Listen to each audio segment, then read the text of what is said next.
Good day mga tropa. Ngayong araw ay may kliyente tayo.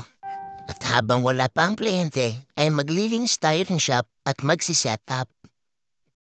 At pagkatapos ko nga maglinis, ay nag-set up na ako ng mga gagamitin natin. Medyo naninibago tayo ngayon sa pag-set up. Kasi ang taga-set up ko talaga ay ang misis ko. Pero dahil wala siya ngayon, ako na lang muna. At habang nagsiset up nga ako, ay nare-realize ko na parang may mali sa ginagawa ko. Nakalimutan ko palang i-cover ng plastic yung machine bago ilagay ang grip tape. Medyo nasanay na kasi ako na every time may tattoo session ay may nagsiset up para sa akin.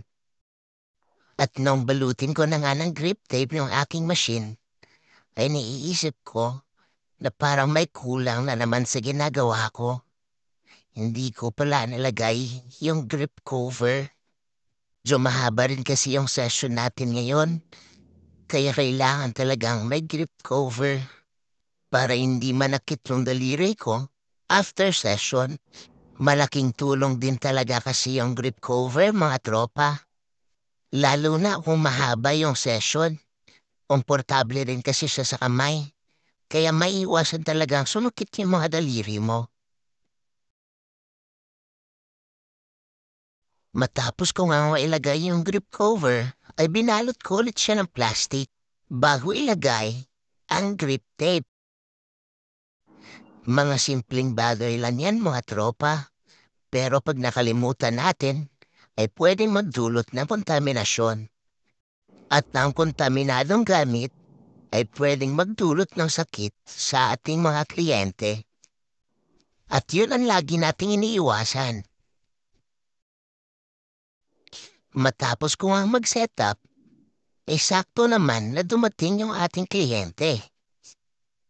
Ang gagawin pala natin ngayon ay isang cover-up. Ayaw pa silang misis niya sa mga skull na tattoo, kaya napagdesisyonan niya na ipa-cover up ito. At ang napagkasunduan namin design ay isang Spartan Warrior. Mahirap talaga gawin ang isang cover up. Minsan hindi siya natatapos sa isang session lang. Lalo na pag malalaking piyesa. Dito nakakatatlo na kaming session ng kliyente ko. Sa unang dalawang session, hindi namin natapos yung piyesa.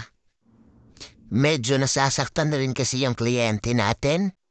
Dalawang magkasunod na araw rin kasi yon.